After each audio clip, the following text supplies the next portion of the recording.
Harikumar sir നമസ്കാരം. നമസ്തേ. ആൻറ്റിബയോട്ടിക്കുകളെ പ്രതിരോധിക്കുന്ന bacteria ഇത് മെഡിക്കൽ രംഗത്ത് വലിയൊരു വെല്ലുവിളിയായിട്ട് കുറേ നാളുകളായിട്ട് തുടരുകയാണ്. എന്നാൽ ഈ വെല്ലുവിളികളെ മറികടക്കാനായിട്ട് ഇന്ത്യ തീരുമാനിച്ചിരിക്കുകയാണ്. ഇന്ത്യ ഇതിനായിട്ട് ഒരു മരുന്ന് കണ്ടെത്തിയിരിക്കുകയാണ്. അമേരിക്കയുടെ അംഗീകാരം കൂടി ഈ മരുന്നിന് ലഭിച്ചിരിക്കുന്നു എന്നാണ് നമുക്ക് ലഭിക്കുന്ന വിവരങ്ങൾ. ഇത് ശരിക്കും പറഞ്ഞു കഴിഞ്ഞാൽ ചരിത്രപരമായിട്ടുള്ളൊരു നേട്ടമാണ്. എന്താണ് ഇതിൻ്റെ കൂടുതൽ വിശദാംശങ്ങൾ? ആന്റിബയോട്ടിക്കുകളെ പ്രതിരോധിക്കുന്ന ബാക്ടീരിയ അല്ലെങ്കിൽ മറ്റു രോഗാണുക്കൾ ആധുനിക കാലം നേരിടുന്ന ഒരു അതായത് മെഡിക്കൽ രംഗം നേരിടുന്ന ഏറ്റവും വലിയ വെല്ലുവിളിയാണ് ഡ്രഗ് റെസിസ്റ്റന്റ് ബാക്ടീരിയ. ആ ഡ്രഗ് റെസിസ്റ്റന്റ് ബാക്ടീരിയ ഇൻഫെക്ഷൻ കാരണം ലക്ഷക്കണക്കിന് ആൾക്കാരാണ് ലോകത്തിൽ ഓരോ വർഷവും മരണപ്പെടുന്നത്.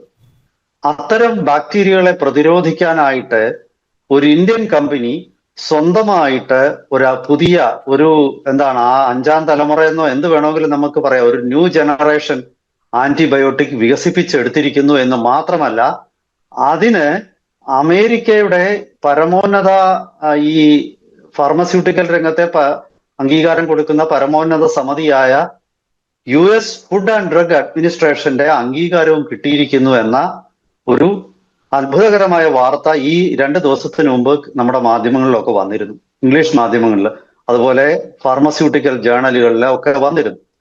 ഇത് ശരിക്കും പറഞ്ഞാല് ഇന്ത്യയുടെ ഫാർമസ്യൂട്ടിക്കൽ മേഖലയുടെ ഒരു വലിയ കാൽവെപ്പായിട്ടാണ് ഇതിനെ എല്ലാവരും വിശേഷിപ്പിക്കുന്നത്. ലോകത്തിന്റെ ഫാർമസിയാണ് ഇന്ത്യ, ലോകത്തിന്റെ വാക്സിൻ ഹെഡ്ക്വാർട്ടേഴ്സ് ആണ് ഇന്ത്യ. ഇതൊക്കെ എല്ലാവരും പറയുന്നതാണ്. പക്ഷേ നമ്മൾ അതിന്റെ ആഴത്തിലേക്ക് പരിശോധിക്കുമ്പോൾ ഇന്ത്യയുടെ മരുന്ന് നിർമ്മാണ മേഖലയുടെ നേട്ടം ജനറിക് മെഡിസിൻസ് ആണ്. അതായത് പണ്ട് ആരൊക്കെയോ ഉണ്ടാക്കിയ മരുന്ന് നമ്മൾ റിവേഴ്സ് എഞ്ചിനീയറിംഗ് ചെയ്ത് നമ്മൾ അത് വില കുറച്ച് നിർമ്മിച്ച് വിൽക്കുന്നു. പക്ഷെ ഇത് അങ്ങനെയല്ല.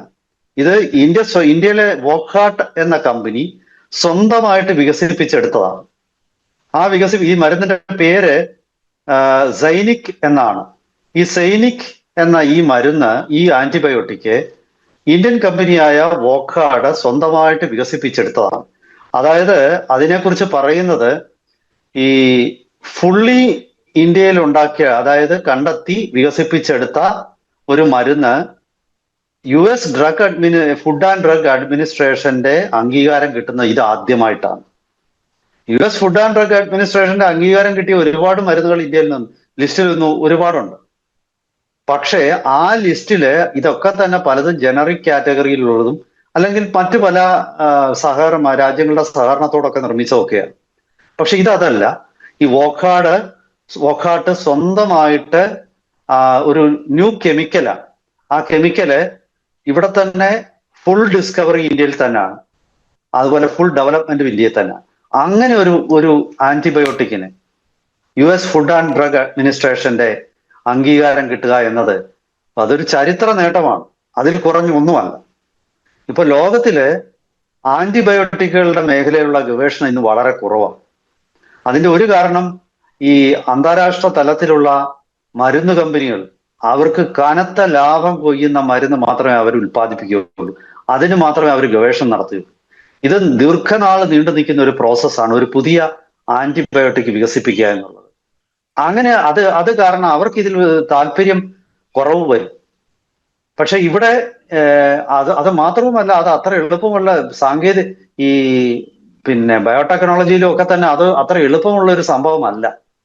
ഇവിടെ വോക്ഹാർട്ട് അത് സാധിച്ചെടുത്തിരിക്കുന്നു എന്നത് ഇന്ത്യൻ ഫാർമസ്യൂട്ടിക്കൽ മേഖലയുടെ ഒരു ഇവല്യൂഷന്റെ, പരിണാമത്തിന്റെ കഥയും കൂടിയാണ്. അതായത് ജനറിക്കിൽ നിന്നും സ്വന്തമായിട്ട് മരുന്ന് വികസിപ്പിച്ചെടുത്ത് പേറ്റന്റ് എടുക്കുന്ന ഒരു ഘട്ടത്തിലേക്ക് ഇന്ത്യയുടെ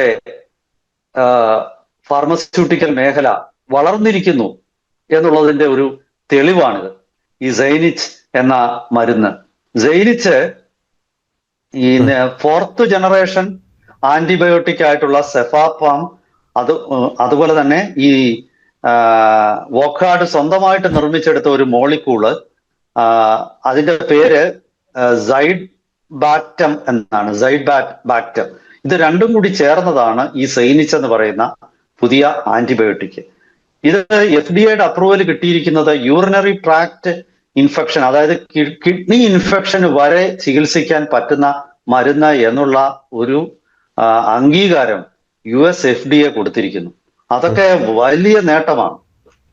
ഇത് ഈ മരുന്ന് ശരിക്കും പറഞ്ഞാൽ ഇതൊരു വളരെ വിപ്ലവകരമായ മുന്നേറ്റമാണ് നമ്മുടെ ഈ നമ്മുടെ നല്ല ലോകത്തിലെ തന്നെ ഫാർമസ്യൂട്ടിക്കൽ മേഖലയിൽ. ഇതിന്റെ ഒരു കാര്യക്ഷമതയെക്കുറിച്ചുള്ള ട്രയലുകളൊക്കെ ഒരുപാട് നടന്നു. ഇന്ത്യയില്, യൂറോപ്പില്, അമേരിക്കയിലും ഒക്കെ ആയിട്ടാണ് ഇതിന്റെ ട്രയലുകൾ പലതും നടന്നത്. അങ്ങനെ ട്രയൽ നടന്നപ്പോ ഇപ്പൊ സാധാരണയായിട്ട് ബാക്ടീരിയ റെസിസ്റ്റന്റ് ആയിട്ടുള്ള ആന്റിബയോട്ടിക് റെസിസ്റ്റന്റ് ആയിട്ടുള്ള മൈക്രോബ്സിന്, രോഗാണുക്കൾക്കെതിരെ കൊടുക്കുന്നത്, ബാക്ടീരിയക്കൊക്കെ എതിരെ കൊടുക്കുന്നത് മെറോപെനം എന്ന ആന്റിബയോട്ടിക് ആണ്. ഈ മെറോപെനമാണ് ഇപ്പോൾ ഏറ്റവും ഇഫക്റ്റീവ് ആയിട്ടുള്ള ഒരു ആന്റിബയോട്ടിക് ആയിട്ട് കരുതപ്പെടുന്നത്.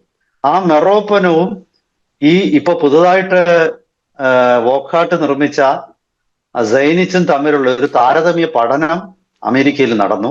ആ താരതമ്യ പഠനം നടന്നപ്പോൾ മെറോപെനത്തിന് ഉപയോഗിച്ച 68.4% രോഗികൾക്ക് രോഗവിമുക്തി കിട്ടിയപ്പോൾ, അല്ലെങ്കിൽ അതിന്റെ പ്രയോജനം കിട്ടിയപ്പോൾ, സൈനിച്ച് ഉപയോഗിച്ച 89% രോഗികൾക്കും അതിന്റെ പ്രയോജനം കിട്ടി.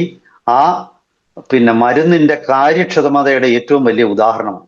വിദേശ കമ്പനികൾ, അമേരിക്കൻ കമ്പനികളും ഒക്കെ നിർമ്മിക്കുന്ന മരുന്നിനേക്കാൾ എത്രയോ കാര്യക്ഷമതയുള്ളതാണ് ഈ വോക്ഹാർട്ടിന്റെ പുതിയ ആന്റിബയോട്ടിക് എന്നുള്ളത്. തീർച്ചയായിട്ടും ഇതൊരു ചരിത്ര നേട്ടം എന്നതിൽ കുറഞ്ഞ് ഒന്നും തന്നെ നമുക്ക് ഇതിനെക്കുറിച്ച് പറയാനില്ല.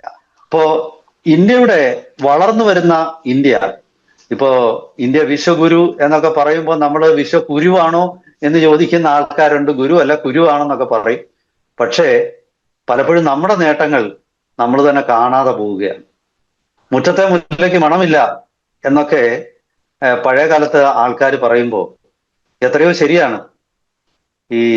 ഇന്ത്യ ഇല്ലെങ്കിൽ ആഫ്രിക്ക മുഴുവൻ എയ്ഡ്സ് വന്ന് കോടിക്കണക്കിന് ആൾക്കാർ ആഫ്രിക്കയിൽ കൊല്ലപ്പെടുമായിരുന്നു. കാരണം എയ്ഡ്സിനെ എതിർക്കുന്ന റിട്രോവൈറൽ തെറാപ്പിക്ക് ഉപയോഗിക്കുന്ന മരുന്നുകളൊന്നും അമേരിക്കയ്ക്കോ ജർമ്മനിക്കോ ഒന്നും നിർമ്മിക്കാൻ പറ്റാത്തതാണ് എന്ന് ഞാൻ പറയുന്നില്ല. പക്ഷെ അവിടെയൊക്കെ നിർമ്മിക്കുകയാണെങ്കിൽ അതിന് ഇന്ത്യയിൽ നിർമ്മിക്കുന്നതിന്റെ 1000 ഇരട്ടിയല്ല, അതിനപ്പുറത്തേക്കായിരിക്കും വില വരുന്നത്. ഈ മരുന്നുകളൊക്കെ ഞാൻ ഈ അടുത്ത കാലത്ത് നമ്മൾ തന്നെ ചർച്ച ചെയ്തു ഒരിക്കല്. അതായത് ഒരു അമേരിക്കക്കാരിയായ സ്ത്രീയെ ഇവിടെ വന്നിട്ട് അവരൊരു പോസ്റ്റ് ഇട്ടു ഇൻസ്റ്റഗ്രാമിൽ. ആ പോസ്റ്റ് അവർ പറയുന്നത് അവരുടെ ആന്റിക്ക് വേണ്ടിയിട്ട് ക്യാൻസറിനെ പ്രതിരോധിക്കുന്ന ക്യാൻസർ ചികിത്സയ്ക്കുള്ള മരുന്ന് വാങ്ങിക്കാനാണ് അവർ ഇന്ത്യയിൽ എത്തിയത്. ഇന്ത്യയിൽ ആ മരുന്നിന് അവർക്ക് ചെലവായത് വെറും $35. ഇതേ മരുന്ന് അവര് US നിന്ന് വാങ്ങണമെങ്കിൽ $33,000. അതായത് അതിന്റെ ആ ഒരു $35 $33,000 തമ്മിലുള്ള വ്യത്യാസം നിങ്ങളൊന്ന് ആലോചിച്ച് നോക്കുക. അതുപോലെ തന്നെ ഒരാളും അമേരിക്കൻ പൗരനാണ്. അദ്ദേഹവും എഴുതിയിരുന്നു ഇന്ത്യയിൽ ഏതാണ്ട് $320 തൊട്ട് $350 വരെ കിട്ടുന്ന ഒരു മരുന്ന് അദ്ദേഹത്തിന്റെ സ്വന്തം ചികിത്സയ്ക്കായിട്ടാണ് ഇന്ത്യയിൽ വന്ന് വാങ്ങിച്ചു. നേരെ മറിച്ച് അത് അമേരിക്കയിലെ $83,000 അതിന്റെ വില. അപ്പൊ അദ്ദേഹം പറയുന്നത് സാധാരണക്കാരനായ ഒരു അമേരിക്കൻ പൗരൻ, അദ്ദേഹത്തിന് മെഡിക്കൽ ഇൻഷുറൻസ് ഇല്ലെങ്കിൽ ഒരു രോഗം വന്നാൽ അദ്ദേഹം ദയനീയമായിട്ട് ഒരു മൃഗതുല്യമായിട്ട് റോഡിൽ കിടന്ന് മരിച്ചു പോവുകയുള്ളൂ, അല്ലാതെ വേറെ ഒരു മാർഗവുമില്ല. അമേരിക്കയിലൊക്കെ ഒരു ഡോക്ടറെ കാണണമെങ്കിൽ ഇവിടുന്ന് പോകുന്ന പല ആൾക്കാരും പറയും. പക്ഷെ ഇവിടുന്ന് നമ്മുടെ മലയാളികളായിട്ടുള്ള കുറെ ആൾക്കാരുണ്ട്, അവർ ഇന്ത്യയുടെ പുരോഗതിയെ മറച്ചു വെക്കണമെന്ന് ആഗ്രഹിക്കുന്നവരുണ്ട്. അവരുടെ സ്ഥാപിത താല്പര്യങ്ങള്, വർഗീയ വികാരം, ഇതെല്ലാം കൂടെ കണക്കിലെടുത്തിട്ടാണ് അവർ അഭിപ്രായ പ്രകടനം നടത്തുന്നത്. അപ്പൊ അവര് ഇത് പറയുമ്പം പൊതുവെ അങ്ങനൊന്നും സംഭവിക്കത്തില്ല, ഇതെല്ലാം കള്ളക്കഥയാണ്, തള്ളാണ്, ഇങ്ങനെ മാത്രം പറയും. പക്ഷെ വ്യക്തമായിട്ട് മറുപടി പോലും അവരുടെ കയ്യിലില്ല.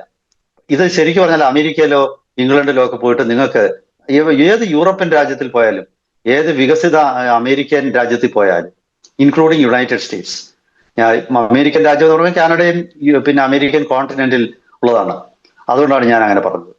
അപ്പോൾ അവിടെയൊക്കെ ഒരു ഡോക്ടറെ കാണണമെങ്കിൽ കുറഞ്ഞത് നിങ്ങൾ 1 മാസമെങ്കിലും കാത്തിരിക്കണം, ബുക്ക് ചെയ്യും. ഒന്നൊന്നുമല്ല, ചിലർ ഇപ്പൊ നിങ്ങളുടെ രോഗം മാറും. പനി തുടങ്ങിയ അസുഖങ്ങൾക്ക് ഒരിക്കലും ഡോക്ടറെ കിട്ടത്തില്ല. ഇന്ത്യയിൽ നിങ്ങൾ ഒരു മണിക്കൂർ കാത്തിരുന്നാൽ നമ്മൾ അസ്വസ്ഥരാണ്. ഒരു ഡോക്ടറെ കാണാനായിട്ട് നമ്മൾ പോയിരുന്നിട്ട് 1 മണിക്കൂറിന് ശേഷം കണ്ടില്ലേ നമ്മൾ ഭീകരമായ അസ്വസ്ഥരാണ്. പക്ഷെ അമേരിക്കയിലാണ് നിങ്ങളെങ്കിൽ നിങ്ങൾ 1 മാസവും കാത്തിരുന്നേ പറ്റൂ സാധാരണഗതിയിൽ. അമേരിക്കയിൽ പോയിട്ട് നിങ്ങൾക്ക് ഹെൽത്ത് കെയർ കിട്ടണമെങ്കിൽ നിങ്ങൾക്ക് നിങ്ങൾക്ക് ഹെൽത്ത് ഇൻഷുറൻസ്, ആ ഇൻഷുറൻസ് ഇല്ലെങ്കിൽ നിങ്ങളുടെ കാര്യം കട്ടപ്പുകയാണ്.